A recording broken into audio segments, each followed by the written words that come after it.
ሰላም ጤና ይስጥልኝ ውድ የሙክራብ ሾው ተከታታዮቼ፣ ዛሬ የምገኘው በካምብሪጅ አካዳሚ ነው። ወደዚህ ደግሞ ያመጣኝ እውቁን ቄስ ዶክተር ገመቺስ ደስታን ቃለ መጠይቅ ለማድረግ ነው። በቅርብ ጊዜ ጥያቄዎቻችሁን ለዶክተር ገመቺስ አድርሱኝ ባልኩት መሰረት ብዙ ጥያቄዎች አድርሳችሁኛል። ከዛ ውስጥ የተመረጡ ጥያቄዎችን አደርሳለሁ። ዛሬ በዚህ ሰፊ ግቢ ተገኝቻለሁ።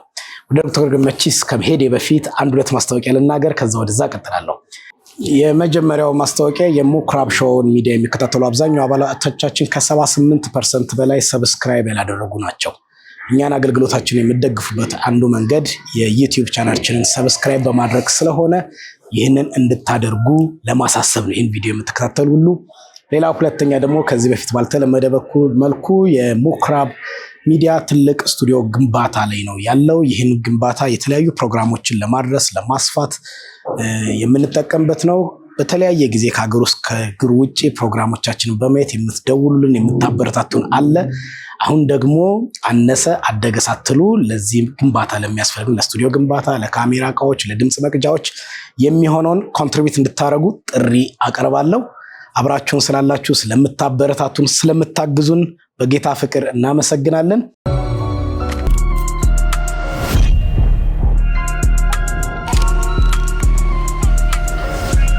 ፋሪስ ፋሽን አድራሻ ስካይላይት ሆቴል ሞል ፌዝ 1 ፋሪስ ፋሽን። የዛሬ እንግዲህ ቄስ ዶክተር ገመቺስ ደስታ ናቸው። ቄስ ዶክተር ገመቺስ ደስታ በሀገራችን ትላልቅ ስራዎች የሰሩ ነው። ትልቅ የቴሌቪዥን ሚዲያ ባለቤት ነበሩ። እንዲሁም ትላልቅ የዩኒቨርሲቲዎችን ሊድስታር ዩኒቨርሲቲ በቴዎሎጂ እንዲሁም በሰኩላር ትምህርት በሊደርሺፕ ላይ ብዙ ሺህ ተማሪዎችን ያስመረቀ ዩኒቨርሲቲ ባለቤት ናቸው። አሁን ደግሞ ካምብሪጅ አካዳሚ የሚል ከነርሰሪ እስከ ፕሪ ኮሌጅ የሚያስተምር ከተማችን ላይ ግዙፍ ከሚባሉ ትምህርት ቤቶች አንዱ የሆነውን ትምህርት ቤት ባለቤት ናቸው። ሰባኪ ናቸው፣ ወንጌላዊ ናቸው፣ ነጋዴ ናቸው። ዛሬ በተለያየ ርዕሰ ጉዳይ ለጠይቃቸው በቢሮአቸው ተገኝቻለሁ። አብራችሁን ቆዩ። ቄስ እንግዳዬ ስለሆንክ ጥሬን ስለተቀበልክ በጣም አመሰግናለሁ። እኔም አመሰግናለሁ ስለመጣችሁ። ቴንኪዩ ቄስ። ብዙ ጊዜ ለማመቻቸት ሞክረናል፣ በጌታ ፍቃድ ዛሬ ሆኖልናል። እግዚአብሔር የተመሰገነ ይሁን። እናንተም ስለመጣችሁ ደስ ብሎኛል። ስታስተዋውቀኝ በተናገርከው ማስተዋወቅም ጀነረስሊ ነው ያስተዋወቀኝ። ስለዚህ አመሰግናለሁ። እዛች ላይ ግን አንድ ሁልጊዜ የማትመቸኝ ቃል አለች ለእኔ፣ ነጋዴ የምትለው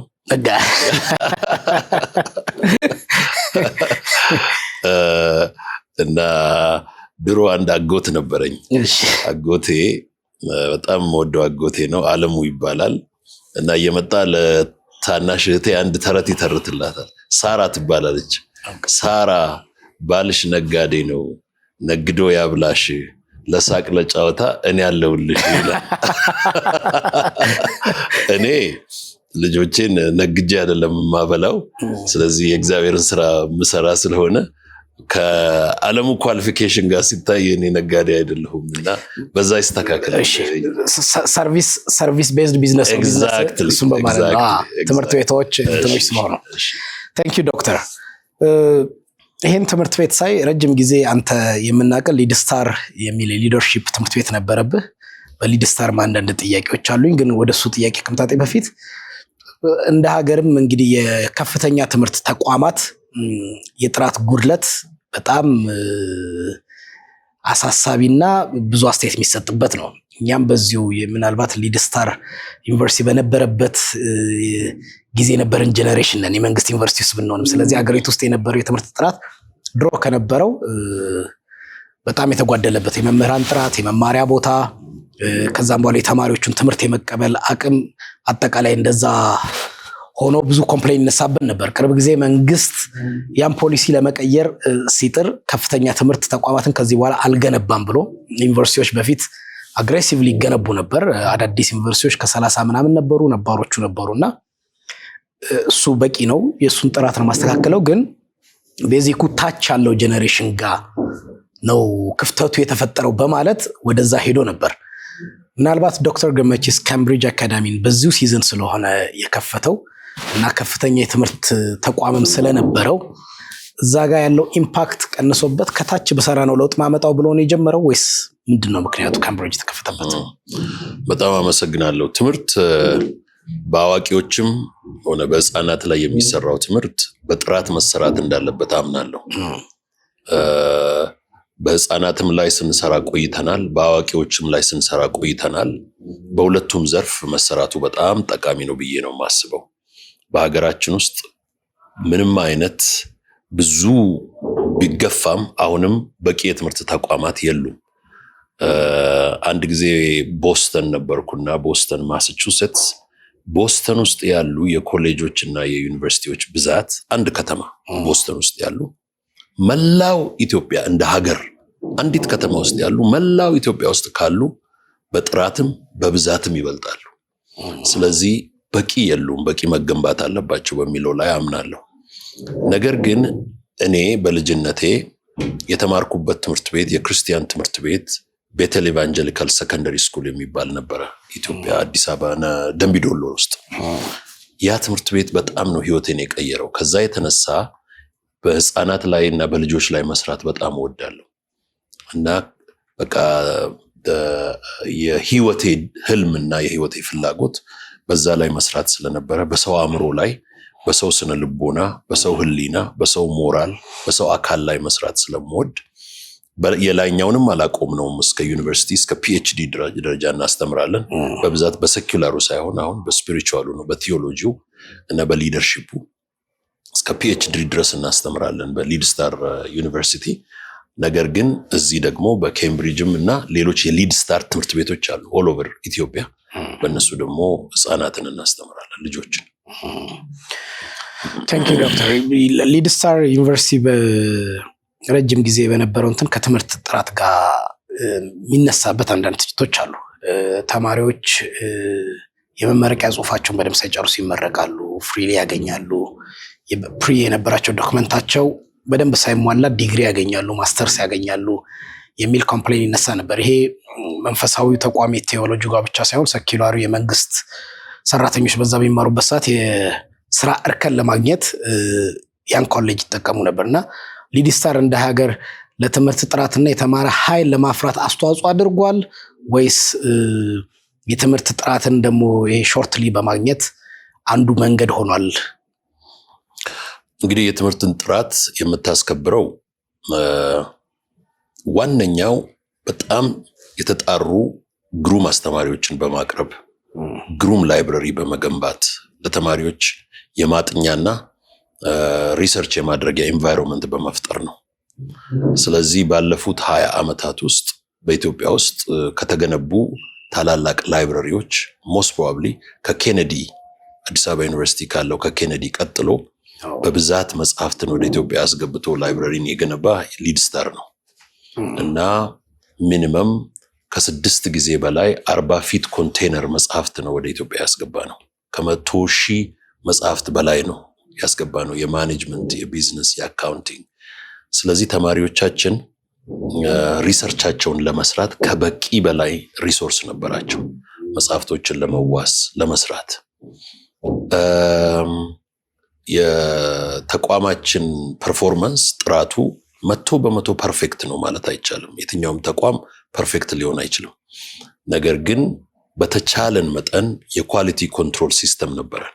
የኳሊቲ ኮንትሮል ስራችንን እንዲያውም ሲሰራ የነበረው ከስካንዲኔቪያ ከኖርዌይ ተምሮ የመጣ ሰው ነው እና የስካንዲኔቪያን ስታንዳርድ የስካንዲኔቪያን ኤክስፒሪየንስ ይዞ መጥቶ ተማሪዎቻችን በዛ እንዲገመገሙ ነው የምናደርገው። በብዛት ተቋማችን ተማሪዎችን ወደ ራሱ ስቦ ነበረ። ስለዚህ በዛ ውስጥ ግድፈቶች፣ ችግሮች አልነበሩም ማለት አልችልም። ነገር ግን ለኢትዮጵያ ከ30,000 በላይ ሰዎችን አሰልጥነናል።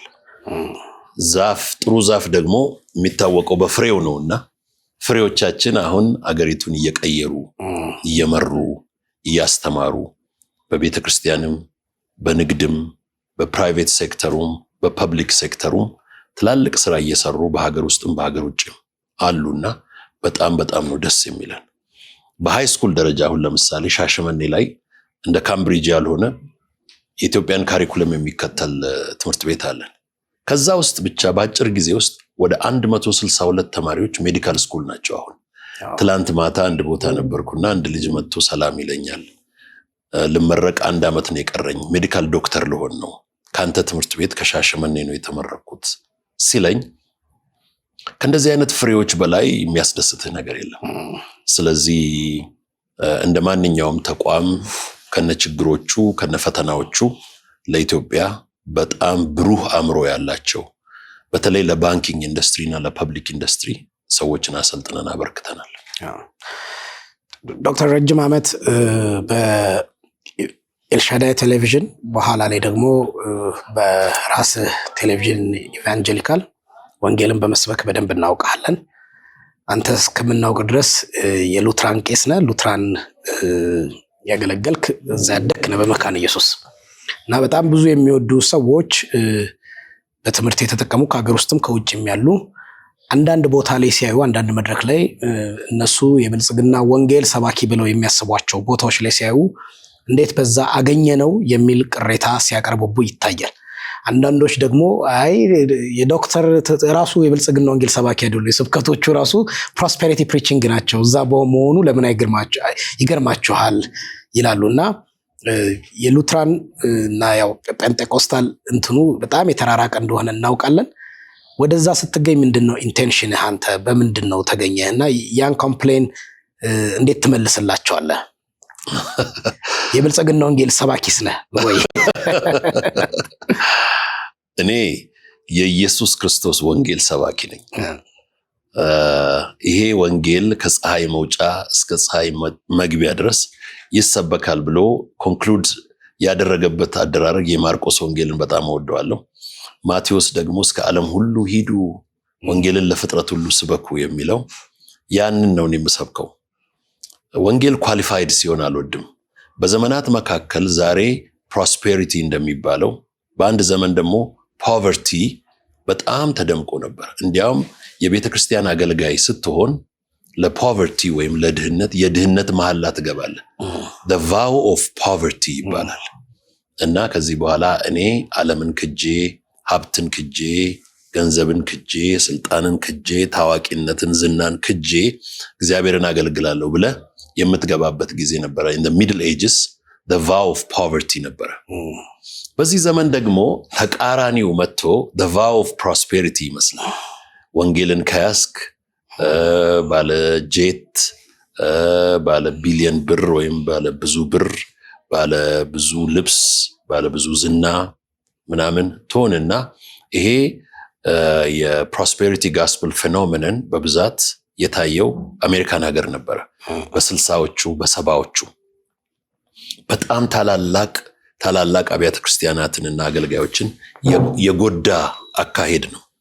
እኔ ያንን ሳነብ ስማር ጋድስ ጀነራልስ የሚሉ መጽሐፍቶችን አይ ዋዝ ሮንግ የሚባለውን መጽሐፍ የቤከርን እንደገና ደግሞ ጋድስ ጀነራልስ የሚሉ መጽሐፍቶችን በፕሮስፔሪቲ ጋስፕል የተነሳ በአሜሪካን ቤተክርስቲያን ላይ በአሜሪካን ኤቫንጀሊካልስ ላይ የደረሰውን አደጋና ችግር እያየሁ እያነበብኩ የተማርኩ ሰው ነኝ። ስለዚህ ይሄ vow of poverty የሚለውንም vow of prosperity የሚለውንም የማልከተል የኢየሱስ ክርስቶስን ወንጌል ነው የምሰብከው። እና በእኛ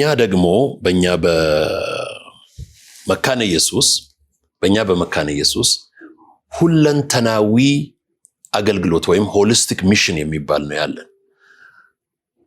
ሰዎችን የመካነ ኢየሱስ ዋና የመመሪያ ጥቅሷ በቲቶ ላይ ሐዋርያው ጳውሎስ ሰዎችን ሁሉ የሚያድን የእግዚአብሔር ጸጋ ተገልጧል የሚለው ያ የእግዚአብሔር ጸጋ ምናችንን ነው የሚያድነው የሚለው በተለይ አባቶቻችንን ቄስ ጉዲና ቱምሳ የሰሩት ቲዮሎጂ ሆሊስቲክ ቲዮሎጂ ይባላል። ይሄ ሆሊስቲክ ቲዮሎጂ ወንጌል መንፈስንም ስጋንም የዛሬውንም የዘላለሙንም መንፈሳዊውንም ስጋዊውንም ጊዜያዊውንም ዘላለማዊውንም ይነካል፣ ይቀይራል፣ ይባርካል፣ ይለውጣል የሚለውን ወንጌል ነው ማምነው። ከዛ የተነሳ የኢየሱስ ክርስቶስ ወንጌል ወደ አንድ ሰው በሚመጣበት ጊዜ ያንን ሰው ሁለንተናውን ነው የሚቀይረው። ማንነቱን ሙሉ በሙሉ ይቀይረዋል። መንፈስህ ላይ ብቻ ሰርቶ በቃ የኔ ስራ ይሄ ነው ብቻ ብሎ አይተውም። ስጋ ላይ ብቻ ደግሞ ሰርቶ ኪስህን አዳብሮ ሌላህን አይተውም። ሁለንተናህን ይቀይራል። የኢየሱስ ክርስቶስ ወንጌል የተሰበከበት ቦታ ያልተቀየረ ያልተባረከ ከነበረበት ሁኔታ ያልወጣ የለም። ስለዚህ እኔ የዛ ወንጌል ሰባኪ ነኝ። የኢየሱስ ክርስቶስ ወንጌል ሰባኪ ነኝ። ይሄ ጋስፕል ኦፍ ፖቨርቲ፣ ጋስፕል ኦፍ ፕሮስፔሪቲ፣ ይሄ ዋይት ጋስፕል፣ ብላክ ጋስፕል፣ ላቲን ጋስፕል የሚባለውን ነገር እኔ አላምንበትም። ጋስፕል ኳሊፊኬሽን የለውም። ወንጌል ነው። ምንጩ ኢየሱስ ክርስቶስ ነው። ማዕከሉ ኢየሱስ ክርስቶስ ነው። መልእክቱ ኢየሱስ ክርስቶስ ነው። ግቡ ኢየሱስ ክርስቶስ ነው። ይህንን ነው እኔ የማምነው፣ ይህንን ነው የምሰብከው። ያ ኢየሱስ ክርስቶስ ደግሞ የሰውን ህይወት እንደሚለውጥ በራሴም ህይወት አይቻለሁ፣ በሰዎችም ህይወት አያለሁ። አንድ የዳነ ሰው ባለጠጋ መሆን አለበት የግዴታ ብለህ ታምናለህ? አንዳንድ ሰዎች ሰባኪያን እንሰማለን፣ ድህነት እርግማን ነው፣ ድህነት የሰይጣን ነው ብለው ያምናሉ። ድህነት የዚህ የስጋውን የምድሩን የገንዘብ ድህነት ማለት ነው። ስለዚህ ሰው በጌታ ከሆነ የግድ አውቶማቲካሊም ፋይናንሻሊ ባለጠጋ መሆን አለበት ብለህ ታምናለህ? አላምንም። ይህንን ሙሉ በሙሉ አላምንም። አሁን ለምሳሌ የኔ አባት እድሜ ልኩን ወንጌል ሰብኮ ነው የሞተው። ወንጌል እየሰበከ ነው የሞተው። 65 ዓመት ወንጌል ሰብኳል። አባቴ ወደ ጌታ በሄደበት ቀን በራሱ አካውንት ውስጥ ብር አልነበረውም፣ ሀብት አልነበረውም። ለምሳሌ እንደ አባቴ አይነት እንደ ቄስ ተስፋዬ ዲነግዴ አይነት ትላልቅ የወንጌል አርበኞች እኛ አካባቢ ሀብታም ሆነው አላገለገሉም፣ ሀብታም ሆነው አልኖሩም፣ ሀብታም ሆነው አልሞቱም። ሀብታም ስልህ በአካውንታቸው ውስጥ ባለው ፋይናንሻል ከገመት ነው። ነገር ግን በእግዚአብሔር ጸጋ፣ በአገልግሎት ብዛት፣ በሰዎች ተቀባይነት፣ በመንፈስ ቅዱስ ፍቅር፣ በመጽሐፍ ቅዱስ ዕውቀት ባለጠጎች ነበሩ። የባለጠግነት ሚዛኑ ገንዘብ ብቻ አይደለም። ገንዘብ ብቻ ነው ብዬ አላምንም። አንዳንድ ጊዜ እግዚአብሔር ራሱ በአስቸጋሪ ሁኔታ ውስጥ የሚያሳልፍበት ጊዜ አለ። በአስቸጋሪ ሁኔታ ውስጥ ያሳልፋል።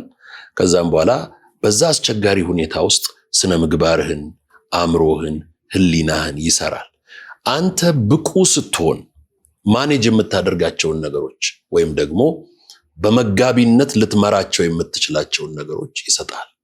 አሁን እኔ ትናንሽ 3 ልጆች አሉኝ። ኬምብሪጅን ምሩ ብዬ አልሰጣቸውም ዛሬ። አንድ ቀን ግን ሰጣቸዋለሁ። ለምን? ብቁዎች አይደሉም፣ አልደረሱም እዛ ጋር። እግዚአብሔር ሰዎችን ብቃታቸውን እያሳደገ በረከታቸውንም እያሳደገ ይሄዳል። ስለዚህ አንድ ሰው በጣም ብዙ ገንዘብ ስላለ እግዚአብሔር ባርኮታል፣ ወይም ብዙ ገንዘብ ስለሌለው እግዚአብሔር ጠልቶታል የሚል አመለካከት የለኝም። ሁለተኛ ጢሞቴዎስ 3:12ን ቄስ ዶክተር ገመቺስ እንዴት ይፈተዋል? እግዚአብሔርን ለመምሰል የሚወዱ እየተሰደዱ ይኖራሉ የሚለውን ቃል። እውነት ነው።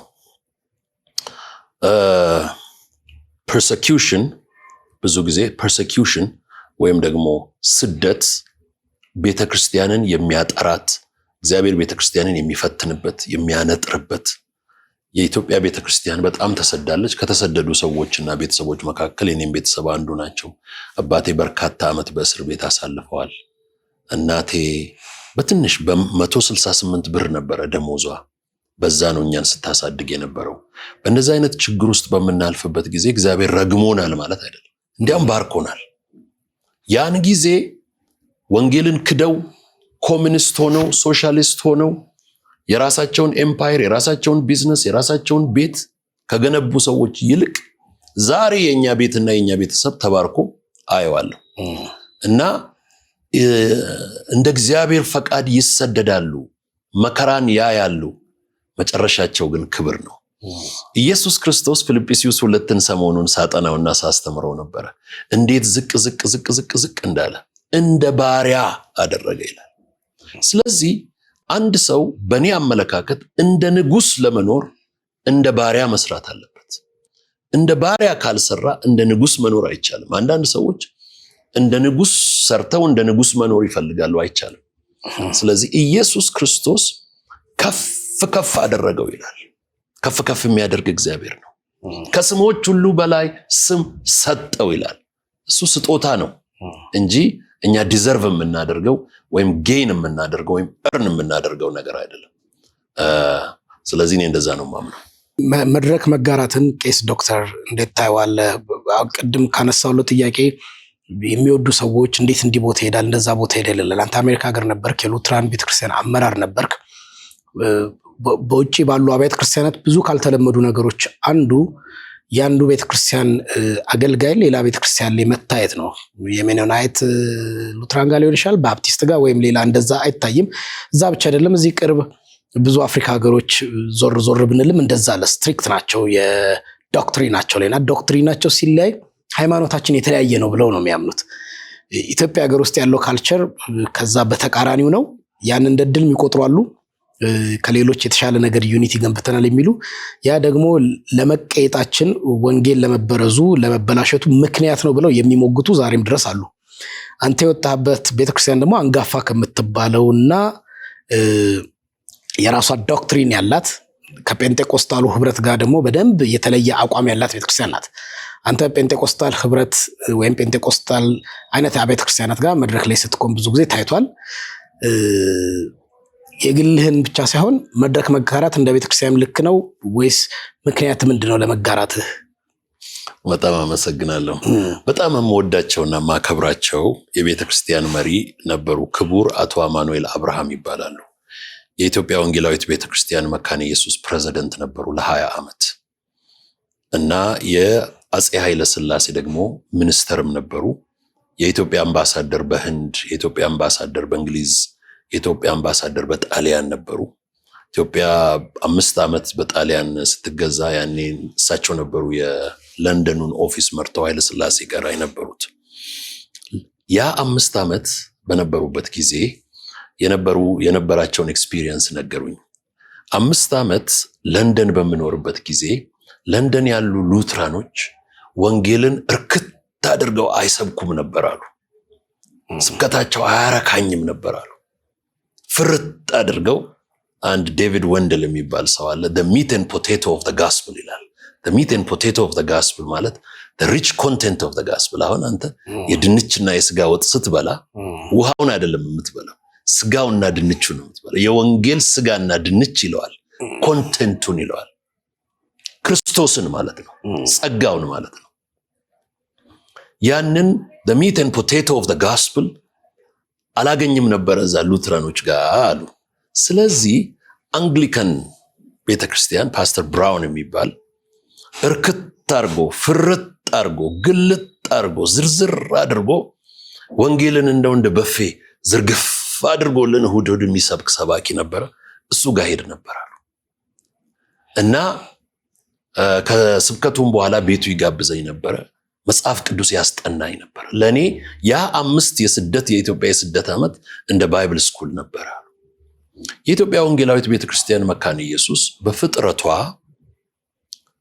ለኔ የኔ የራሴ ብቻ ብላ የኖረች ቤተክርስቲያን አይደለችም። ህንፃዋን አካፍላ፣ አገልጋዮቿን አካፍላ፣ ሀብቷን አካፍላ በስደት ጊዜ ፔንቴኮስታሎችን ኢቫንጀሊካሎች ሁሉ እዛ ነበር የተጠለሉት። ሙሉ ወንጌል፣ መሰረተ ክርስቶስ፣ ባፕቲስቱ በብዛት የተጠለለው መካነ ኢየሱስ ስር ነበር። ያ መጠለል ያ መምጣት እንዲያውም ለመካነ ኢየሱስ የካሪዝማቲክ እና የፔንቴኮስታል ኢንፍሉዌንስ አመጣ። እንዲሁም ደግሞ ከመካነ ኢየሱስ ደግሞ የኢቫንጀሊካል ቲዮሎጂ የኮንፌሽናል ቲዮሎጂን ወደ እነዚህ አብያተ ክርስቲያናት አመጣ። ጠቀመ፣ በብዛት ጠቀመ። ስለዚህ ለምሳሌ የሙሉ ወንጌል ቀጠና 2 ቤተክርስቲያን ድሮ ሲመረቅ በምረቃው ላይ የተገኙትና የመረቁት እንዲያውም ቄስ ጉዲና ቱምሳ ናቸው። ያን ጊዜ ሙሉ ወንጌል በመካነ ኢየሱስ ዘንድ እነዚህ የተለያየ ዶክትሪን ስለማንገናኝ ስተት ትምህርት ነው ሁሉ ተብሎ የሚታይበት በልሳን መናገር፣ በመንፈስ ቅዱስ መሞላት እንደዚህ አይነት ነገሮች ከኛ ቴዎሎጂ ጋር የማሄድ ነው ተብሎ ይታወቅ ነበር። እኔ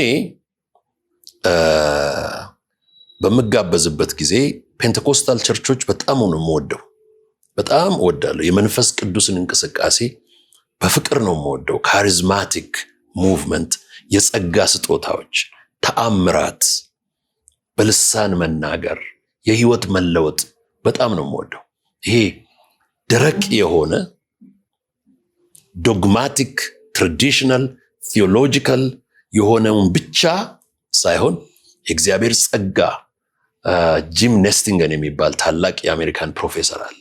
የእግዚአብሔር ቤት ተከፍቶ ወንጌል ሲሰበክ መድረኩና ወለሉ ሁሉ መበስበስ አለበት ይላል። በጸጋ ፍሎ ማድረግ አለበት፣ ፍለድ ማድረግ አለበት ይላል። ያን ፍለድ ወደዋለሁ። ስለዚህ ከፔንቴኮስታሎች ጋር፣ ከካሪዝማቲኮች ጋር፣ ከእንደዚህ አይነት ሰዎች ጋር መድረክን ተጋርቶ ህይወትን ተጋርቶ ወንጌልን ተጋርቶ ማገልገል በጣም ነው ደስ የሚለኝ። ስለዚህ ምንም ለሚነሳው ኮምፕሌን ምንም ችግር የለብኝም መሄዱ ራይት ነው እያልከኝ ነው ማለት። መድረክ ስትካፈል አንዳንድ አስቸጋሪ ፕራክቲሶች ደግሞ የሚያደርጉ ሰዎች አሉ። አስቸጋሪ አስተምህሮና አስቸጋሪ ፕራክቲሶች። ሁሉንም መድረክ ተካፍላል? እዚሁ ጋር ጥቂት ነው አይደል? ተካፈላለህ? የምትመርጣቸው መድረኮች አሉ? ጥቂት ነው። እኔ እንግዲህ ከመካነ ኢየሱስ እና ከሜን ላይን ዲኖሚኔሽንስ ውጪ ፕሮባብሊ 2 ጊዜ 2 መድረኮች ተካፍያለሁ። 2 መድረኮች ተካፍያለሁ። ከሁለቱም መድረኮች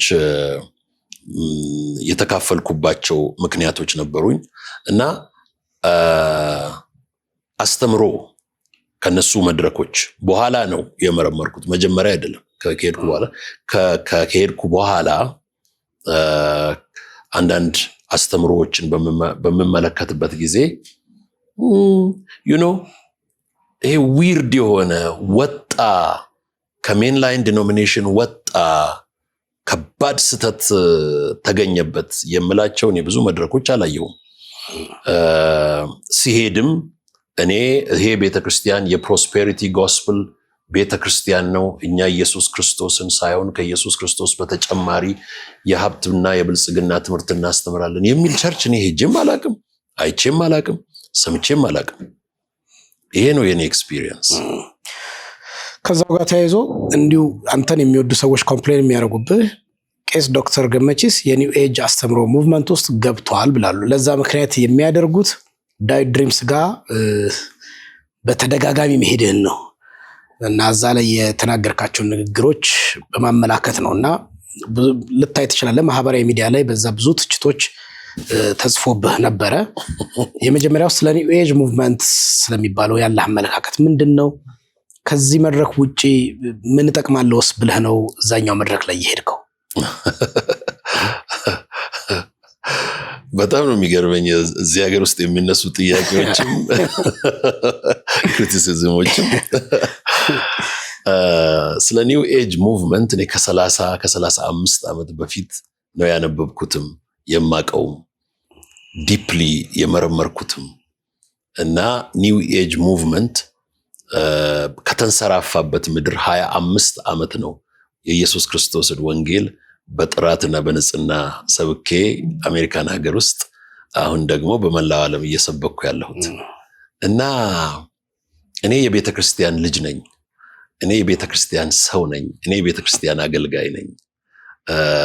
ኒው ኤጅ ሙቭመንት ውስጥ ሄጄ የምገባበት ኢየሱስ ምን ጎሎት፣ በኢየሱስ ላይ ምን ልጨምር ብዬ ነው ሌላ አይነት ሙቭመንት የምፈልገው። ኒው ኤጅ ሙቭመንት ኢየሱስ ምን ጎሎት፣ ወንጌል ምን ጎሎት። በሁለተኛ ደረጃ ደግሞ ይሄ የዳዊት ድሪምስ መድረክ እኔ እስካየሁት እኔ እስከሰማሁት ድረስ ይሄ የወደቀውን የሰው ልጅ ስነ ልቦና ለማነሳሳት፣ የወደቀውን የሰው ልጅ ህልም ለማነቃቃት፣ የወደቀውን የሰውን ልጅ ስነ አእምሮ ለማበልጸግ በጣም ብዙ የሚተጋ የሚለፋን አንድ ሰው ነው ያየሁት፣ ዳዊት የሚባል እና ዳዊት ጋበዘኝ፣ መድረኩን ሰጠኝ። ያስተማርኳቸው ትምህርቶች እስከ ዛሬ ድረስ ኒው ኤጅ አይደሉም። እግዚአብሔርን ተዉ፣ እግዚአብሔርን ካዱ የሚል የለውም። እግዚአብሔርን አስቀድሙ፣ በስራችሁ እግዚአብሔርን አክብሩ፣ በትክክል ስራችሁን ስሩ የሚል ነው። ስለዚህ አይ ዶንት ኖ እንደዚያውም ለእንደዚህ አይነት ክሪቲሲዝም መልስ መስጠትም ራሱ ያስፈልገኛል ብዬም አላስብም። እነኛ ብልጽግናውም የኒው ኤጁም ከተለያየ ከሚነሳበት ትችት ተነስቶ ሰሞኑን ማህበራዊ ሚዲያ ላይ ቃለ ሕይወት ቤተክርስቲያን ጋር አንድ ኮንፈረንስ ተዘጋጅቶ ነበር። ፖስተርም ተሰርቶ ተለጥፎ ነበረ። ከዛ በኋላ ዶክተር ገመቺስን እንዴት ትጋብዙታላችሁ የሚል ደግሞ ሌሎች ትችቶች በዛው ማህበራዊ ሚዲያ ሲዘዋወሩ ነበሩ እና ከጥቂት ቀናት በኋላ ዶክተር ገመቺስ ደስታ በዚህ ፕሮግራም ላይ እንዳያገለግል ታግዷል የሚል ወሬ ማህበራዊ ሚዲያ ላይ ድጋሚ ተዘዋወረ። ጎሽ እሰይ ደግ አደረጋችሁ፣ ጥሩ እርምጃ ወሰዳችሁ የሚሉ ደግሞ እሱ የብልጽግና ወንጌል ሰባኪ ነው እንደዚህ መድረኮችን ይጋራል ብለው የሚተቹ መጥተው ነበር። ከዛም በኋላ ከቀናቶች በኋላ የቃለ ሕይወት ቤተክርስቲያን የሐዋሳ ቃለ ሕይወት ቤተክርስቲያን ደግሞ ኦፊሻል ደብዳቤ ለቄስ ዶክተር ገመቺስ ደስታ ባሉበት ብላ ጽፋ ነበር። ደርሰዋል ብዬ አስባለሁ። ማህበራዊ ሚዲያ ላይ እሱንም አየው። ፕሮግራሙ መግባባት እንዳልደረሳችሁና ከጫፍ ሳትደርሱ ፕሮግራሙ መሰረዙ እንደሚታወቅ እና ማህበራዊ ሚዲያ ላይ ከዛ በኋላ ፕሮግራሙ የቀረበት ምክንያት አስመልክቶ የሚነዛ ወሬ የቤተ ክርስቲያኗ አቋምና እንዳልሆነና ውሸት እንደሆነ ተናገሩ። ምንድነው የተፈጠረው? በዚህ ያንን ስታይስ ምን ተሰማ? እንዲያም በዚህ አጋጣሚ ሶሻል ሚዲያ በብዛት ከእውነት ይልቅ ውሸት የሚበዛበት መድረክ ወይም ፕላትፎርም እንደሆነ በዚሁ ሰዎች ይህንን እንደ ማስረጃ ወይም እንደ መማሪያ ቢወስዱት በጣም ደስ ይለኛል። ስለዚህ ቃለ ሕይወት ቤተክርስቲያን ኦልሬዲ መግለጫውን አውጥታለች። ስለዚህ ብዙ እዛ ላይ መጨመር አያስፈልግም። እኔ በዚህ አንድ ወር ውስጥ ትልቅ ሀዘን ላይ ነበርኩ። አባቴ ወደ ጌታ ሄደው አባቴን ወደ ጌታ ልኬ አባቴን ወደ ጌታ ሸኝቼ በጸሎት ቤተሰብን በማጽናናት ራሴን በመጽናናት እግዚአብሔርንም በመማፀን ከእግዚአብሔር ጋር የቆየሁበት ጊዜ ነበረ። በመሃል ደግሞ ባለቤቴም ተማሪዎች ከዚህ ይዛ ወደ አሜሪካ የል ዩኒቨርሲቲ ከነቲከት ይዛ ሄዳ ነበረ። ስለዚህ አዲስ አበባ በነበርኩበት ጊዜ የቃለ ሕይወት ሐዋሳ ግብዣ አድርገውልኝ ነበረ እና ያንን ግብዣ ባደረጉልኝ ጊዜ መምጣት እንደማልችል ገለጽኩላቸው፣ ምክንያቱም ካለውበት ሁኔታ የተነሳ። ነገር ግን እኔ ያንን ቃል ከመስጠቴ በፊት ኦልሬዲ ቀድሞ ማስታወቂያው ስሜም በፖስተር ላይ ወጥቶ ነበረ። የኔ የፓስተር ተስፋዬ ጋቢሶ፣ ፓስተር ታምራት የመሳሰሉት ፖስተር ወጥቶ ነበረ እና ያን ፖስተርም እኔ አላየሁትም። በኋላ ግን እኔ እንደማልችል ገልጬ ፕሮግራሙም ከቀረ በኋላ ዶክተር ገመቺስ ከፕሮግራሙ ላይ ታግዷል፣ ከቃለ ሕይወት ቤተክርስቲያንም ታግዷል የሚል እኔም አላየሁትም ነበረ። ሰው ልኮልኝ እኔ እንደ ቁም ነገርም አልወሰድኩም። ሜቢ ስህተት ተሳስቶ ይሆናል ብዬ ትቼው ነበረ። ስነሳ ግን የዓለም ሚዲያ በሙሉ ይህንን ያወራል። ስለዚህ ምን ያክል ውሸት ወይም ደግሞ የሐሰት መረጃ በሰው ስም ላይ፣ በሰው አገልግሎት ላይ፣ በሰው ድርጅት ላይ ከየትም ጓዳ ተነስቶ በአንድ ጊዜ ሊሰራጭ እንደሚችል ክርስቲያኖች፣ ወገኖች፣ ወንድሞች፣ እናቶች በዚሁ እንዲያውቁትና እንደ ትምህርት እንዲወስዱት እንዲያውም ጥሩ ነው ብዬ እወስዳለሁ። ከዚህ በኋላ በሚዲያ ላይ የምናያቸውን ነገሮች ወዲያው ከማመን መመርመር፣ ማጤን፣ ማስተዋል አስፈላጊ ስለሆነ እኔ ቃለ ሕይወትን ቤተክርስቲያን ከመወዳቸው ከማደንቃቸው ቤተክርስቲያኖች መሃል አንዷ ነች። አገልግሎታቸውን በጣም ነው የምወደው። ከመካነ ኢየሱስ ጋር እንዲያውም እንደ እህት ቤተክርስቲያን ናቸው። ስለዚህ እኔ ምንም የሚያሳግደኝም ግንኙነት የለንም። ጉዳዩ እስከ ዋናው መስሪያ ቤታቸው እስከ ዋና መሪዎቻቸው ደርሷል።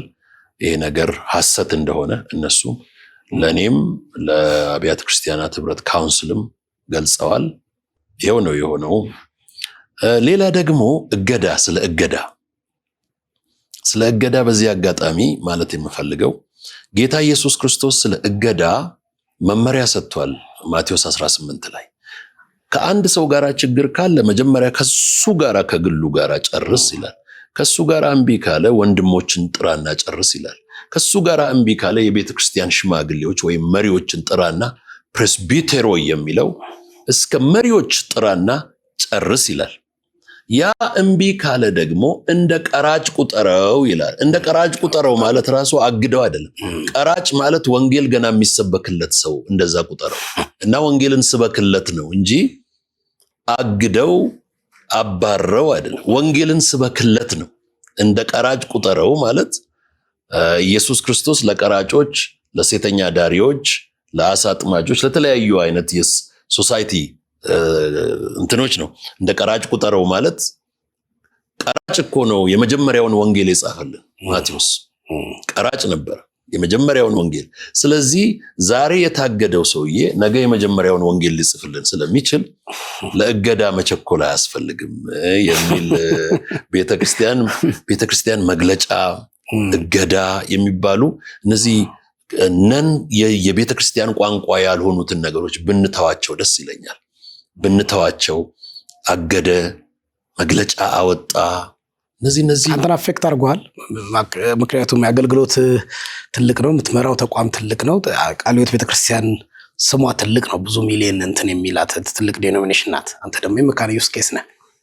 ስለዚህ ታገደ የሚባለው ነገር በራሱ አንድ ኩዌስችን አለኝ። እኔም በዚሁ አጋጣሚ ታገደ ላሉት ሰዎች ስላነበብኩ ማለት ነው።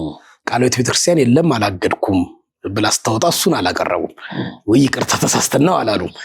እና እውነተኛ የክርስትና የወንጌል እንትን ከሆነ አት ዘ ሴም ታይም ፐርሰናል ነገር ከሌለ ለወንጌሉ ከሆነ አይም ያሳስተውን ነው ልክ አይደለም ማለትም አት ዘ ሴም ታይም ጥሩ ነው ይቅርታ። ምክንያቱም ብዙ ህዝብ በዛ ይደናገራል የተፈጠረውን ነገር ስለማናቅና ያን ሲለጥፉ አላስተዋልኩም። ግርምቴም ትዝብቴም ነው በዚሁ ለማሳወቅ። አንተን ግን አፌክት አድርጓል።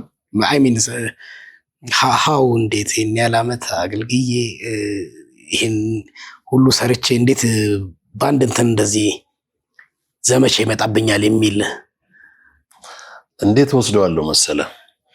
አሁን ለምሳሌ አክሊል አንተ ወንድሜ እግዚአብሔር ነገ ተነስና ዋሽንግተን ዲሲ ሂድ ቢልህ ዋሽንግተን ዲሲ ትሄዳለህ። ከዛም በኋላ ዋሽንግተን ዲሲ ስትደርስ ዋይት ሃውስ የሚባል 16th ስትሪት መጨረሻ ላይ ዋይት ሃውስ የሚባል አለ። ሁልጊዜ እናየዋለን ሄደን። ዋይት ሃውስን እዛ ስላየው ዘው ብላ ትገባ። ዋይት ሃውስ ለመግባት የግድ መጋበዝ አለብህ። ፕሬዚደንቱ አክሊል ዋይት ሃውስ ይግባ ካላለ በስተቀር ዋይት ሃውስ ውስጥ መግባት አትችልም። ፕሬዚደንቱ ጋበዘህ፣ ገባህ። ከዛ አክሊል ሂድና ይህ ፕሬዚደንት በዓለም ላይ ያሉ የአሜሪካን ባለ ዕዳዎችን በሙሉ ዕዳቸውን ሰርዣለሁ፣ ከዚህ በኋላ ዕዳ የለባችሁም፣ ነፃ ናችሁ፣ ወደ ሀገሬም እንደፈለጋችሁ መውጣት ትችላላችሁ፣ ቪዛም ተሰጥቷችኋል፣ በልና ሂድና አውጅ ቢልህ ሄደህ ትወጣለህ። ከዛም በኋላ ኒካራጓ አክሊል መቶኛ ጋር እንዳያውጅ ብሎ ቢያግድህ ቬኔዙዌላ ናናኛ ጋር አውጅ ይልሃል። ቬኔዙዌላ ቢያግድህ ሳውዝ አፍሪካ ናናኛ ጋር አውጅ ይልሃል። እኛ የተላክነው ለአንድ ዲኖሚኔሽን ወይም ለአንድ ሀገር ወይም ለአንድ ህዝብ ብቻ አይደለም፣ ለዓለም ሁሉ ነው የተላክነው። ብቻ የተሰጠህን መልእክት አትበርዘው፣ አታበላሸው። ያን ጊዜ ያ የላከ ፕሬዚደንት አክሊል ተመልሰና ይላል። ለምን አበላሸህ መልእክቱን? ለምን በረዝክ? ለምን ይሄን ጨመርክ? ለምን ፕሮስፔሪቲ ጨመርክ? ለምን ፖቨርቲ ጨመርክ? ለምን ሐሰት ትምህርት ጨመርክ? ለምን ግሳንግስ ውሸት ተአምራትን ጨመርክ? ለምን እኔ በነፃ አውጅ ያልኩትን ሸጥክ? ለምን ይሄንን ውሃ ሸጥክበት፣ ዘይት ሸጥክበት ብሎ ሊጠይቅህ የሚችለው ያ የላከህ ጌታ ነው። እሱ አያግድህ። የሱንም መልእክት አታበላሽበት፣ የሱንም መልእክት ሐሰት አትቀላቅልበት እንጂ ታግደን እናውቃለን። እኔ ታግጃ ቃለሁ አሜሪካን ሀገር ውስጥ የእገዳ ደብዳቤ አለኝ። አሁን እኔ ከኢቫንጀሊካል ሉትረን ቸርች ኢን አሜሪካ ያኔ የግብረ ሰዶማውያንን እናጋባለን፣ ግብረ ሰዶማውያንን ካህናት እናደርጋለን ብለው ሲወስኑ በአደባባይ ላይ በመጀመሪያ በዛ ህንፃ ውስጥ ከነበሩ 400 ሰራተኞች ነጮች መካከል ቆሜ ተቃውሜ ስራዬን በገዛ ፈቃዴ ለቅቄ ደሞዜን ትቼ በአሜሪካን ባዶ ሜዳ ላይ የወጣሁት እኔ ነበርኩ። ያን ቀን የኢቫንጀሊካል ሉትረን ቸርች ኢን አሜሪካ ደብዳቤ ጻፈ። 2-3 ፓራግራፍ የሆነ ያ ደብዳቤ አለ። ከዛሬ ጀምሮ ቄስ ዶክተር ገመቺስ ደስታ በኢቫንጀሊካል ሉትረን ቸርች ኦፍ አሜሪካ እንዳይሰብክ፣ ሁለተኛ ቄስ ዶክተር ገመቺስ ደስታ ከዛሬ ጀምሮ የክህነት አገልግሎቱንና ስልጣኑን ሽረናል ብለው አግደዋል። ያ ደብዳቤ ለኔ ክብር ነው። ያ ደብዳቤ ለኔ ሃሌሉያ ነው። እዚህ ሀገር ግን እንደዛ እንደማይሉ ታውቃለህ? እኔ እኮ እሱ ነው የሚገርመኝ። አንተን የአሜሪካ ቸርች ኦፍ ሉትራን ሲከፈል ለሁለት ኤልካ ነው አይ ቲንክ አዎ፣ ሲከፈል ግብረ ሰዶማውያንን የደገፉትን የሀብት ምንጩ ዶክተር ገመቺስ ግብረ ሰዶማውያን ከደገፉት ጥቂቶቹ ከሚባሉት ዊንጎች ከነሱ ጋር ሆኖ ከነሱ ጋር በመስራቱ ነው የሀብቱ ምንጩ ይላሉ። እና አሁን ስትለኛ ይሄ የውሸት አባት ኦ ማይ ጋድ ሰምተህ ታውቃለህ? ከታገደበት ምክንያት አንዱ ይሄ ነው የሚል ሰዎቹ ሲነግሩኝ እጅግ በጣም ነው የገረመኝ። አየህ ማለት ይህንን ምን ብለህ ታስረዳዋለህ? ይህን ምን ብለህ ትነግረዋለህ? የተሰደድክበት ምክንያት ባለቤቴ እርጉዝ ነበረች። እዛ ቢሮ ነበር የምትሰራው። እኔና እሷንን መጀመሪያ ዎክአውት ያደረግነው። ፎቶግራፉ አለ። the National Cathedral of the United States ዋሽንግተን ዲሲ ከመጽሐፍ ቅዱስ በላይ ምንም የለም። የመጽሐፍ ቅዱስን እንደዚህ ይዤ በዋሽንግተን ዲሲ መካከል ፕሬዚደንቶች፣ የአሜሪካን ነገስታት በሚያመልኩበትና በሚሰበሰቡበት ጉባኤ ነው ያንን የመሰከርኩት። ይሄ የግብረ ሰዶም አጀንዳ ቤተክርስቲያንን እንደሚያጠፋ እንደሚያበላሽ ከባድ ስህተት እንደሆነ ከተቃወሙት አባቴ ዛሬ በጌታ እቅፍ ያለው አባቴ ለእንጀራ ለብር ለዶላር ብለዛ ግቢ እዛ ቢሮ እንዳትቀመጥ ሙሉ በሙሉ እርግፍ አድርገህ ወጣ። ምግብ የሚጎል ከመሰለ እኔና እናት ይተርፈናል ና ከኛ ገበታ ላይ ብላ ነው ያለኝ ደሃው አባቴ። እና በእንደዚህ አይነት መስዋዕትነት ነው አሜሪካን ሀገር ውስጥ ጥዬ ወጣሁት። ጥዬ ከወጣሁም በኋላ ጥዬ ስወጣ የናዝሬቱ ኢየሱስ ነበር የጠራኝ። አካውንታችን ውስጥ ብር የለም፣ ሀብት የለንም፣ ቤት የለንም። አፓርታማ ውስጥ ነው የምንኖረው። አንድ ጂፕ መኪና ነበረኝ፣ አረንጓዴ ጂፕ መኪና ትዝ ይለኛል። ጌታ ኢየሱስ ከፎቁ በታች ቆሞ ናውረድ እንሄዳለኝ። ይህንን በራእይ ነበር የማየው። ወረድኩ፣ እዛ መኪና ውስጥ ገባው። ከጌታ ጋራ ከባለቤቴ ጋራ ሄድን። ሊድ ስታር የሚል ቪዥን ሰጠኝ። በዛ ከዜሮ ተጀመረ። በተአምራት የሰው ንግግር የሰው ሐሳብ ብዙ ሊሆን ይችላል። እንግዲህ እግዚአብሔር የእውነት የጸጋና የብርሃን አምላክ ስለሆነ በዛ ደስ ይለኛል። በጣም ነው የሚገርመኝ ይሄ መባሉ። ይገርም ነው በጣም። እኔ እግረ መንገድ ስታነሳው ወደዛ ገብቼ ነው። ይሄ የግብረ ሰዶማዊነት ነገር ቄስ እኛ ሀገር ርዕስ ሆኗል። በተለይ በጣም ቅርብ ጊዜያት የዛሬ ዓመት አካባቢ ከመካነ ኢየሱስ ጋር ተነስቶ ይነሳ ነበር። አሁን ደግሞ ከሜኖናይት ጋር መሰረተ ክርስቶስ ጋር ሰሞኑን አጀንዳ ሆኗል። በእርግጥ ግብረ ሰዶማዊነትን የሚያስፋፉ ድርጅቶች ኢትዮጵያ ውስጥ ይህን ስራ እየሰሩ ነው የሚል ክስ አላየውም። ክሱ የልማት አጋርነትም ቢሆን ከነኚህ ተቋማት ጋር እንዴት ይኖራል የሚል ነው።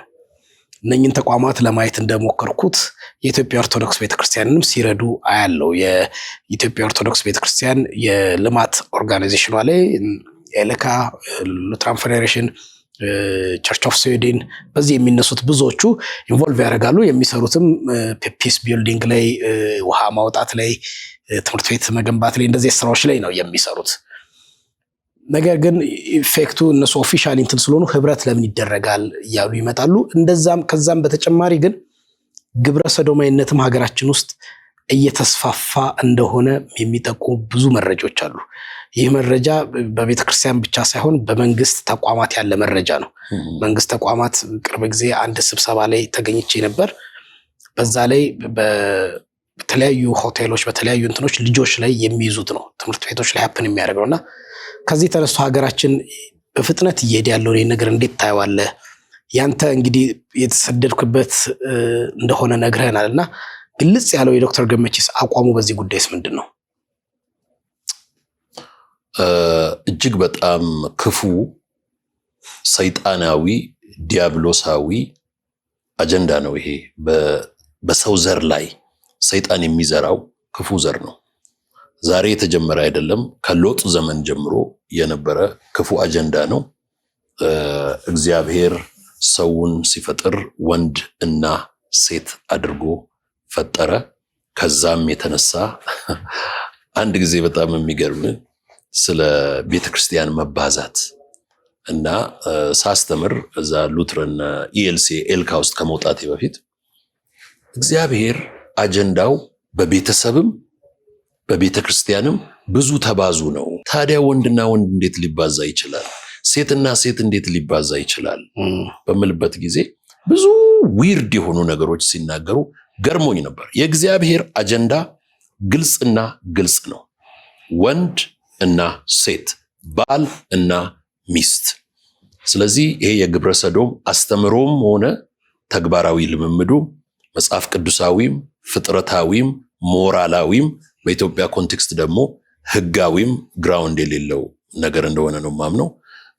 ይሄንን ነገር እኔ ሙሉ በሙሉ በግልጽ ዘመኔን ሁሉ የተቃወምኩት፣ ዘመኔን ሁሉ ያስተማርኩት፣ ዘመኔን ሁሉ ያየሁት ጉዳይ ስለሆነ ብዙ ተጨማሪ ነገር የለኝም። በአሜሪካ ሀገር አንተ በምትኖርበት ጊዜ ቀድሞ ይሄ በዛች ሀገር በዛች በሉትራን ቤተክርስቲያን ሲነሳ የነበር እና ተቃውሞ የወጣው እና ኢትዮጵያ ቀድመን የመጣው ያደክባት ያስተማረች መካነ ኢየሱስ ቤተክርስቲያን ዛሬ እዚህ ፈተና ውስጥ ገብታለች። ቀድመህ ይህ እንደሚመጣ እዛ ከነበረ ኤክስፒሪየንስ ይህ ሊመጣ እንደሚችል እንደ መሪነት እንደ ቤተክርስቲያኗን እንደሚያክሰው ማሳሰብ መቻል መታደግ መቻል እንዴት አልቻልክም ወይስ አልሞከርክም ወይ? በጣም እንወዳት ቤተክርስቲያናችን እናታችን የሆነችዋች ቤተክርስቲያን መካነ ኢየሱስ በጣም ነው የተቸገረችው። እና የተቸገረችበት ትልቁ ምክንያት የድሮ ወዳጆቿ ሙሉ በሙሉ ወደ ግራ ዘመም ቲዮሎጂ፣ ወደ ሊበራል ቲዮሎጂ፣ ወደ ሌፍቲስት ቲዮሎጂ ወደዛ ስለሄዱ፣ ወደ ሂውማኒስት ቲዮሎጂ ስለሄዱ በጣም ትልቅ ችግር ውስጥ ገባች። ወንጌልን ያመጡላት፣ ወንጌልን የሰበኩላት፣ በችግሯ ጊዜ የረዷት። ስለዚህ ከነዚህ ሰዎች 100% መለየቱ ከበዳት፣ 100% አብሮ መቀጠሉ ከበዳት። ነገር ግን በርካታው የቤተክርስቲያኒቱ ምዕመናንና መሪዎች እኔ እንደማቀውና በቅርበትም እንደምከታተለው ሙሉ በሙሉ በተለይ እንደ ኢቫንጀሊካል ሉትራን ቸርች ኦፍ አሜሪካ፣ እንደ ቸርች ኦፍ ስዊድን ከመሳሰሉት እነዚህ በጣም ግራ ዘመም ሆነው ቲዮሎጂውን ለቀው የጠፉትን ሙሉ በሙሉ መቃወምና አብራ የነበራትን ግንኙነት መቁረጡ ላይ በማያሻማ ቋንቋ ወስናለች። ነገር ግን ያንን የማያሻማ ቋንቋ ያልተቀበሉ መልሰው ደግሞ ያንን ግንኙነት ደግሞ እንዴት አድርገን ሜንድ እናደርገዋለን፣ እንዴት አድርገን የመታደግ አገልግሎት ደግሞ ልናገለግል እንችላለን፣ እነዚህን ሰዎች ከቶፍ አድርጎ ብቻ መተው ነው ወይስ ለነዚህ ሰዎች ደግሞ ወንጌል መስበክ ያስፈልገናል የሚለው በጠረጴዛ ላይ ቁጭ ብለው እንደ ቤተክርስቲያን በራቸውን ዘግተው እየጸለዩ ሊመካከሩበት የሚገባ ጉዳይ ነው። አጀንዳው መነሳቱ እኔ ክፉ ነው አልለውም፣ ምንም ክፋት የለውም። ነገር ግን እኛ ፕራክቲካሊ በአሜሪካንም በተለያዩ ቦታም አይተነዋል። እንደዚህ አይነት ውሳኔን የወሰኑ ሰዎች ሆሞሴክሹዋሊቲን እንደ ፕራክቲስ እና እንደ ላይፍ ስታይል ትክክል ነው ብለው የሚወስኑ ሰዎች በቀላል አይደለም የሚወስኑት። 30፣ 40፣ 50 ዓመት ተከራክረውበት፣ አጥንተውት፣ አምነውበት፣ ድምፅ ሰጥተውበት፣ ታዛቢ ባለበት ነው የሚወስኑት። ስለዚህ እነዚህን ሰዎች እታደጋለሁ ብለህ የማያስፈልግ አጀንዳ ወደ ራስ ከምትጋብዝ ኦልሬዲ ከነዚህ ሰዎች ጋር ግንኙነቴን አቋርጫለሁ ካልክ አቋርጠሃል።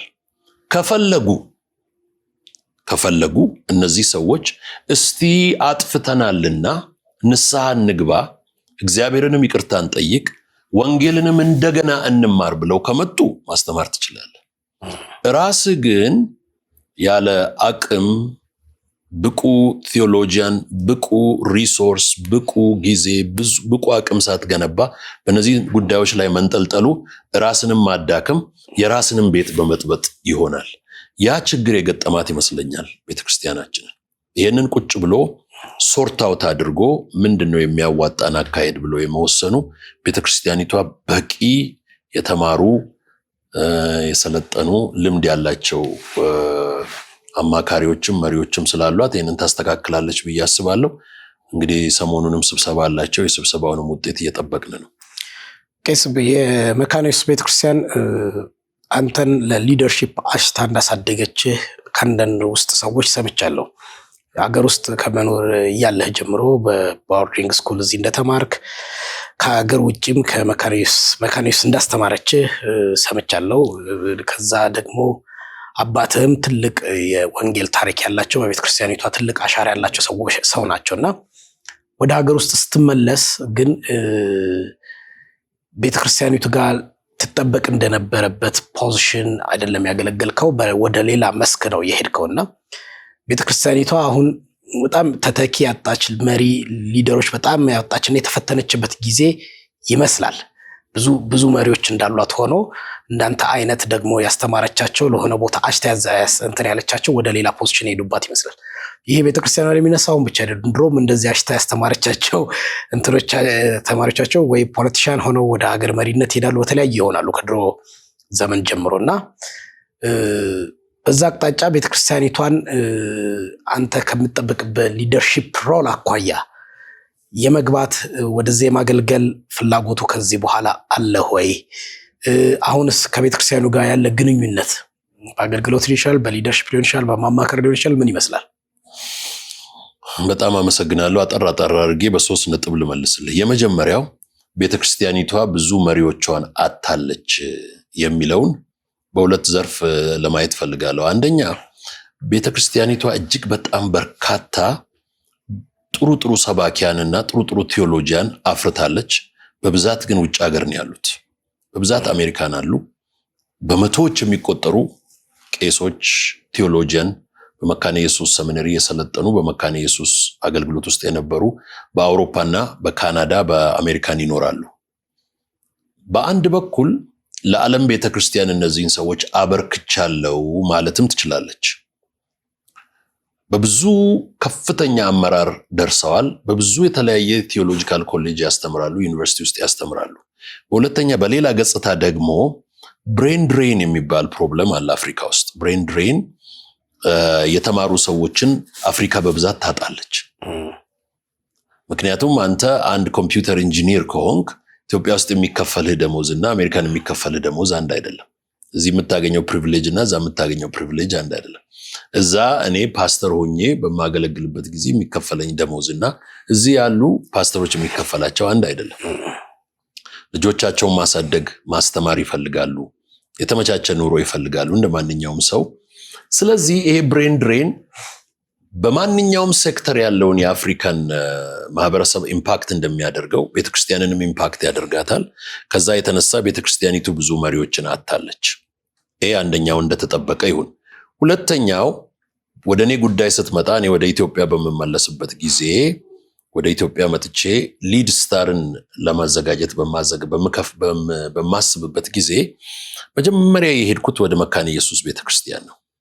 ያኔ ለነበሩት መሪዎች ነው ያገለገልኩት። ቸርች ኦርጋናይዜሽን ኤንድ ፓራ ቸርች ኦርጋናይዜሽን የሚባል አለ። ፓራ ቸርች ኦርጋናይዜሽን ቸርቾችን የሚደግፉ ማለት ነው። እኔ መካነ ኢየሱስን ብቻ ሳይሆን ኢቫንጀሊካልስን ሁሉ የሚያገለግል ቴዎሎጂካል ተቋም ፉለር ቴዎሎጂካል ሰሚናሪን ካሊፎርኒያ ፓሳዲና ካሊፎርኒያ ያለውን የሚመስል አይነት ኢንተርዲኖሚኔሽናል ኢቫንጀሊካል ሜንስትሪም የሆነ ቴዎሎጂካል ኢንስቲትዩሽን ኢትዮጵያ ውስጥ ማቋቋም የሚል ነው እግዚአብሔር የሰጠኝ ራእይ ይዤ ስመጣ። መካነ ኢየሱስን ብቻ ሳይሆን መላውን ኢቫንጀሊካልስን ለማገልገል ነው የመጣሁት። ወደዛም ነው ደግሞ የሄድኩት። በመጨረሻ መሪነት የሚባለውን ለኔ ተጽዕኖ ነው። በመካነ ኢየሱስ ውስጥ በቂ ተጽዕኖ እንዲኖርህ በሚዲያ አገለግላለሁ፣ በስልጠና አገለግላለሁ፣ በስብከት አገለግላለሁ፣ በመሳሰሉት አገለግላለሁ።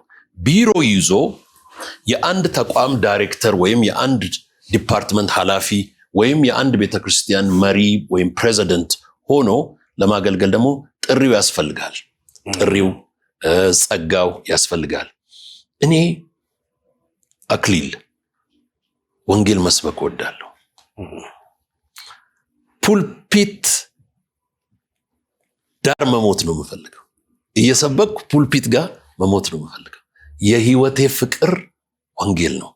ሁለት ነገር፣ ወንጌል መስማት፣ ወንጌል መስበክ እኩል ነው ለኔ ፍቅሩ።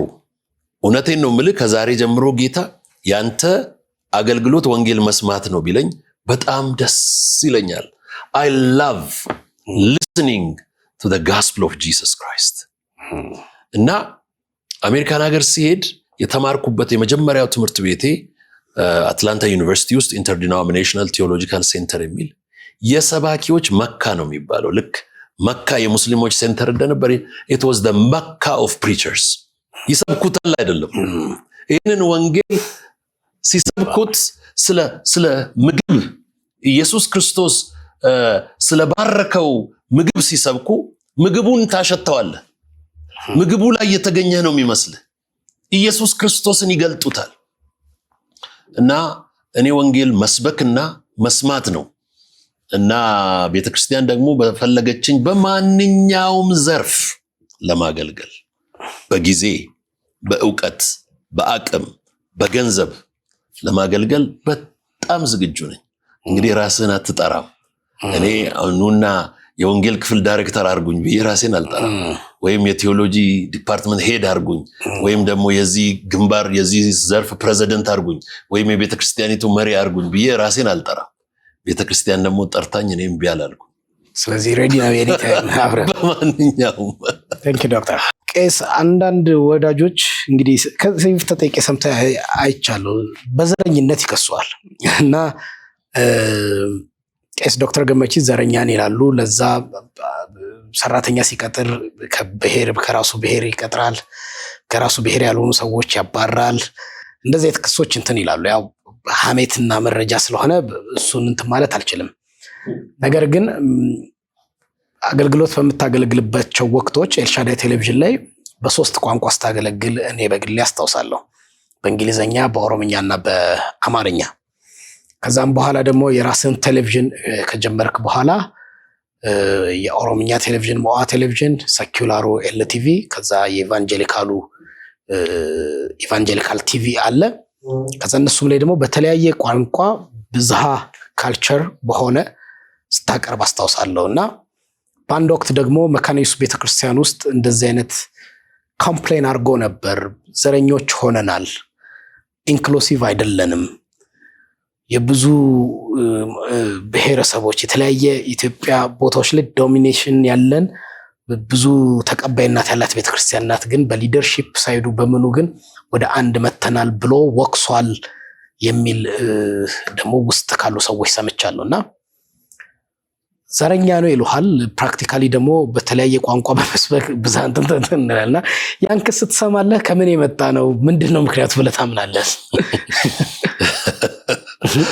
በጣም ነው የሚገርመኝም የሚያሳዝነኝም። እንግዲህ አይ ዶንት ኖ። እኔ በጣም ብዙ ጊዜ ስለ ራሴ መናገር አልወድም አልፈልግምም። ጥሪም ስለራሴ መናገር ስላልሆነ ስለ ኢየሱስ መናገር ነው። ነገር ግን ይሄ ጥያቄ ከተነሳ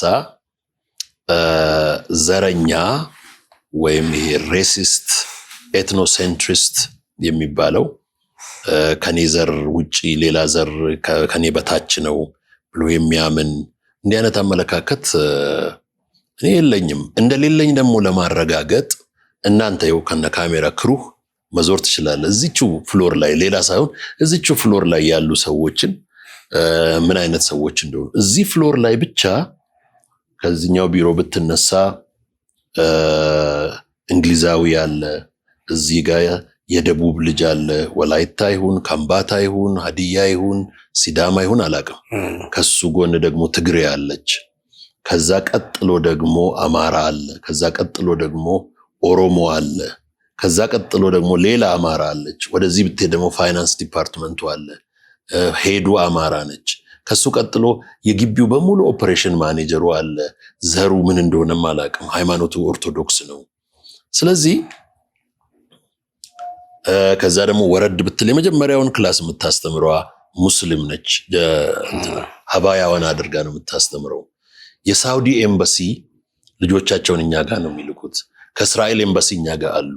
58 ሀገር ዜጎች እዚህ ግቢ ውስጥ አሉ።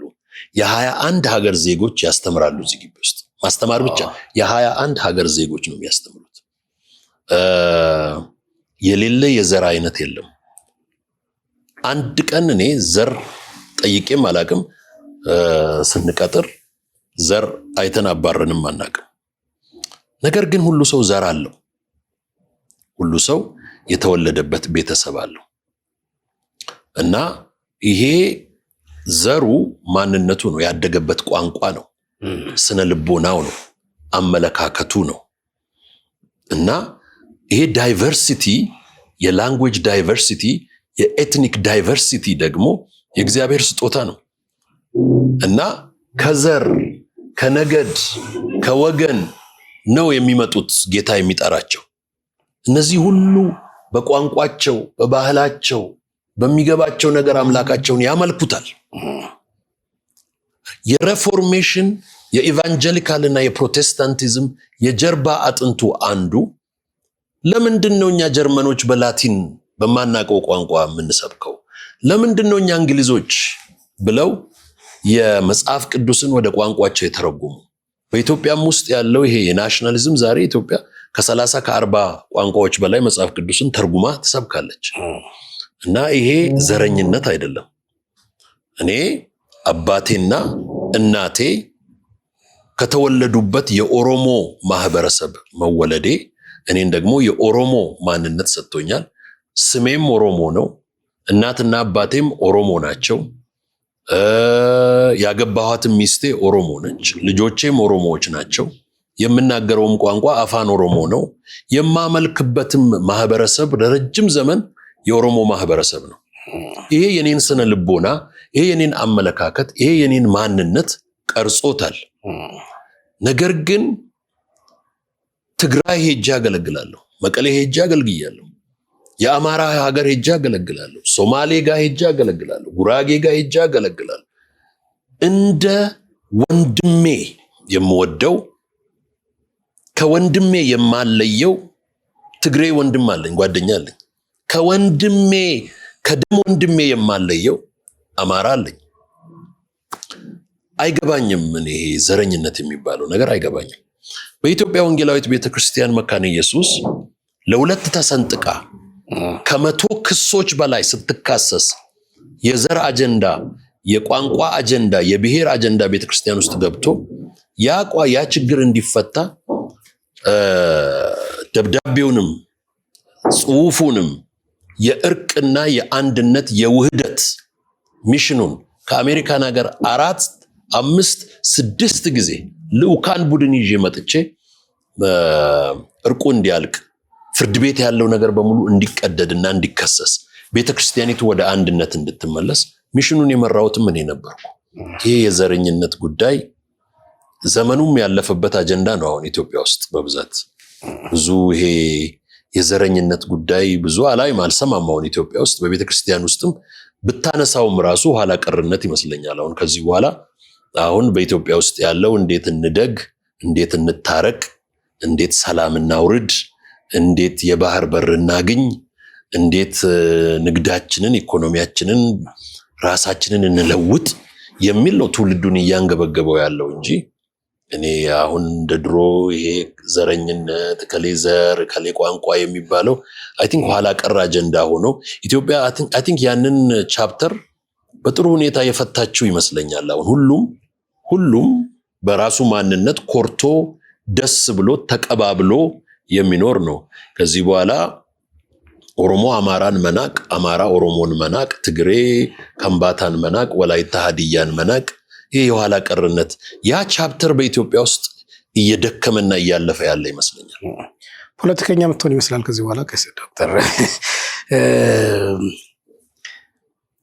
ቅድም እንዳልኩ ብዙዎች አንተን ለሀገር መሪ የመሆንም ፖቴንሻል አለው ይላሉ። እንግዲህ አንተ ሊደርሺፕም ላይ ነው ፒኤችዲ የሰራው ከሱ ነው አይደል?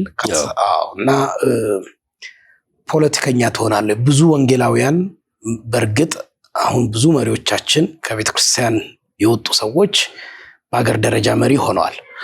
ግን ለዘመናት ወንጌላውያን የኖሩበት እንትን ከፖለቲካ የተፋታ እንትን ኖሯቸው ነው ዘመናት እያሳለፉትና እኛ ደግሞ እንግዲህ በጣም ምሳሌ የምናደርጋቸው ቄስ ጉድና ቶምሳ ወንድማቸውን ባሮ ቶምሳ ፖለቲከኞች ነበሩ። ቄስ ጉድና ቶምሳ ሶሻሊዝምን ባይደግፉም ክርስቲያኖች ግን ፖለቲካሊ ኢንጌጅ ማድረግ እንዳለባቸው አግሬሲቭሊ ያምኑ ነበረ፣ ይሞግቱ ነበር፣ የመንግስት ሰዎችን ፊት ለፊት ዲፌንድ እያደርጉ ነበር፣ ለፍትህም በጣም ይጮሁ ነበር። በአንጻራዊነት አሁን እንትን አይልም እና እንዳንተ አይነት መሪዎች ፓርቲ መስርቶ አደራጅቶ ወይ ደግሞ ከገዢው ፓርቲ ጋር የዛን ፖሊሲ አክሴፕት አድርጎ ፖለቲካሊ ለሀገር ኮንትሪቢዩት የምታደርግ ሰው የምትሆን ይመስላል። ምን ነው አክሊል? ምን በደልኩ አክሊል? ምን በደልኩ አክሊል? እኔ ኦልሬዲ ፓርቲ አለኝ። ፓርቲ ቤተክርስቲያን ትባላለች። እኔ ኦልሬዲ ማኒፌስቶ አለኝ። ማኒፌስቶ ወንጌል ይባላል።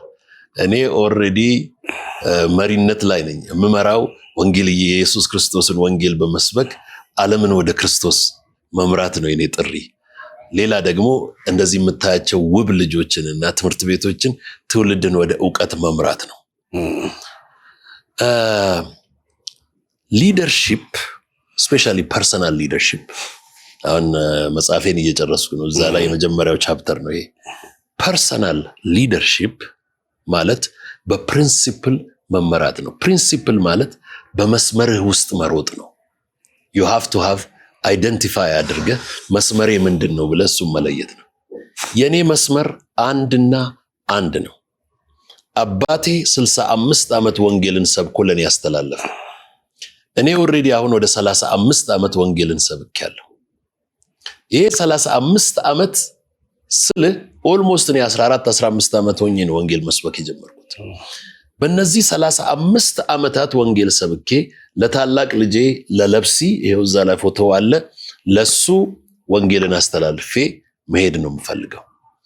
ከዛ ውጪ ወጥቼ ምናምን ፓርቲ ምናምን ግንባር ምናምን ሰራዊት ምናምን አደረጃጀት የሚለውን ነገር ውስጥ መግባት ፍላጎቱም ራእዩም ጥሪውም ብሞክረውም ችሎታውንም ጸጋውንም ስለሌለኝ ፍላጎቱንም ስለሌለኝ ያንን አጀንዳ ይሄው በምኩራብ ሾው ላይ ለአንዴና ለመጀመሪያ ለመጨረሻ ለዘላለም ዝጉልኝ። ፖለቲከኛም አይደለሁም፣ ፖለቲከኛ መሆንም አልፈልግም። እኔ የወንጌል ሰባኪና የትምህርት ኤጁኬሽናሊስት ነኝ። ትምህርት ነው የምወደው፣ ማስተማር፣ ትምህርት ቤቶችን መክፈት፣ ትውልድ እዛ እንዲደርስ ነው የምፈልገው። ስለዚህ በዛ ይታይልኝ። በፍጹም ከማልፈልጋቸው አንዱ ዘርፍ ይሄኛው ነው። ነገር ግን ለፖለቲከኞች እጸልያለሁ። አታማክርምስ?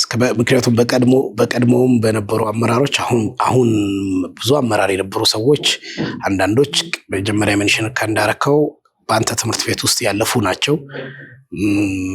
ትላልቅ የመንግስት አመራሮችን በተለያየ ጊዜ የሊድ ስታር ዩኒቨርሲቲ በሚያስመርቅበት ጊዜ ስፒች ሲያረጉ ሲያስመርቁም የማየት እድሉ ገጥሞኛል። ፐርሰናል ወዳጅ ነህ። ይሄኛው ይሄኛው የለውጡ መንግስት የመጣ አካባቢም አሁን ካሉት መንግስት አካላት ጋር በፊት የቆየ ወዳጅነት እንዳለ አውቃለሁ። አብራቸውን በተለያየ ቦታ ስትዞር ትታይ ነበረ። ስለዚህ በአማካሪነት ሰፖርቲቭ በመሆን ትሳተፋለህ ወይስ? ከዛ ውጭም ካንተ ውጭ አንድ እንደዚህ ወንጌል ሰባኪ የሆነ ሰው ፖለቲከኛ ቢሆን የመንግስት አመራር ቢሆን ፓርቲ መስርቶ ቢታገል ህዝቡን ቢመራ ችግር አለ ወይስ? በጣም ጥሩ ጥያቄ ነው። በዚህ እንጨርሳለን ብዬ ተስፋ አደርጋለሁ።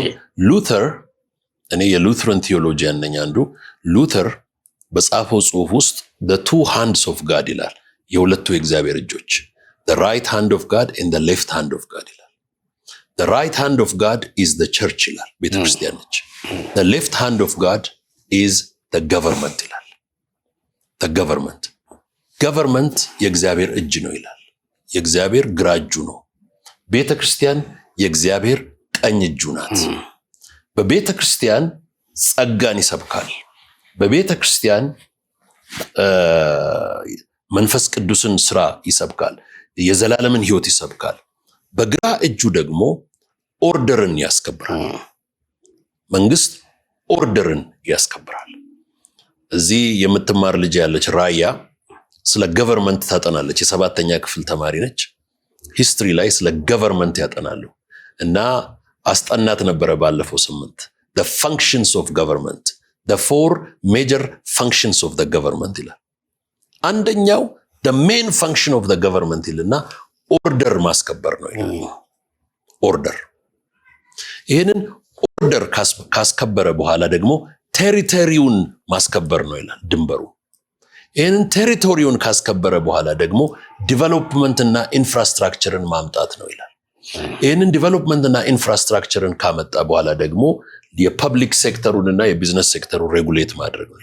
ይሄ the left hand of the government የሚሰራው ነው። እኛ ሉትራን ቴዎሎጂያን ብቻ ሳንሆን ኢቫንጀሊካል ክርስቲያንስ በዚህ ነው የምናምነው፣ the two kingdom ወይም the left hand of God the right hand of God። ስለዚህ ክርስቲያኖች ከሁለቱ በአንዱ ይሰማራሉ። ወይ በእግዚአብሔር የቀኝ እጅ ውስጥ ይገቡና ካህናት ይሆናሉ እንደ ሌዋውያን፣ ወይም በእግዚአብሔር በግራ እጅ ውስጥ ይገቡና እንደነ ኢያሱ፣ እንደነ ሙሴ፣ እንደነ ዳዊት፣ እንደነ ዲቦራ፣ እንደነ አስቴር ሀገር ይመራሉ። ሀገር መምራትም አገልግሎት ነው። ወንጌል መስበክም አገልግሎት ነው። ወረዳ ማስተዳደርም አገልግሎት ነው። አጥቢያ መምራትም አገልግሎት ነው። መዝሙር መዘመርም አገልግሎት ነው። ፍርድ ቤት ዳኛ መሆንም አገልግሎት ነው። ፖሊስ መሆንም አገልግሎት ነው። የቸርች አሸር መሆንም አገልግሎት ነው።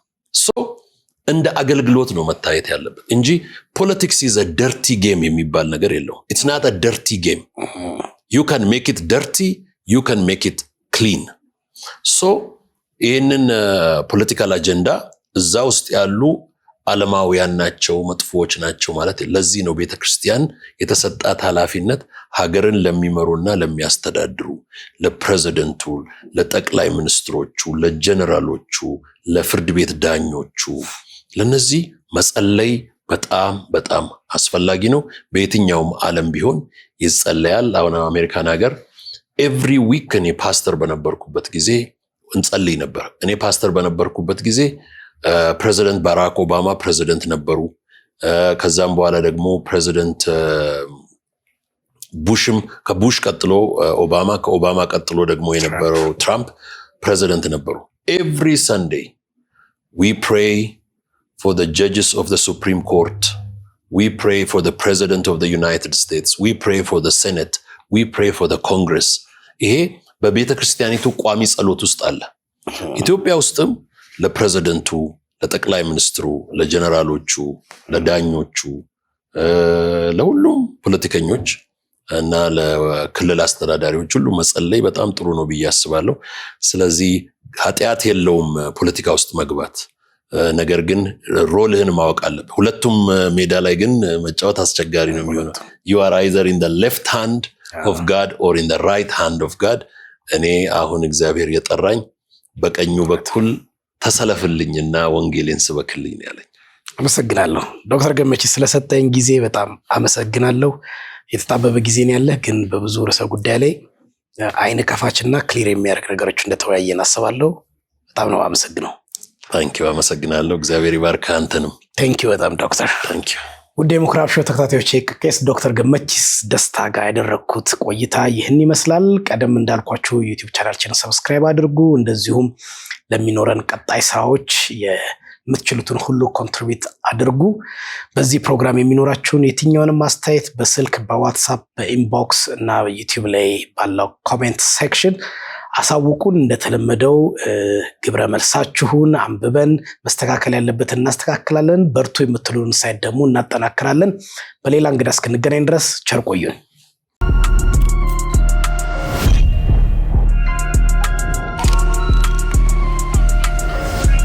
ፋሪስ ፋሽን አድራሻ ስካይላይት ሆቴል ሞል ፌዝ 1 ፋሪስ ፋሽን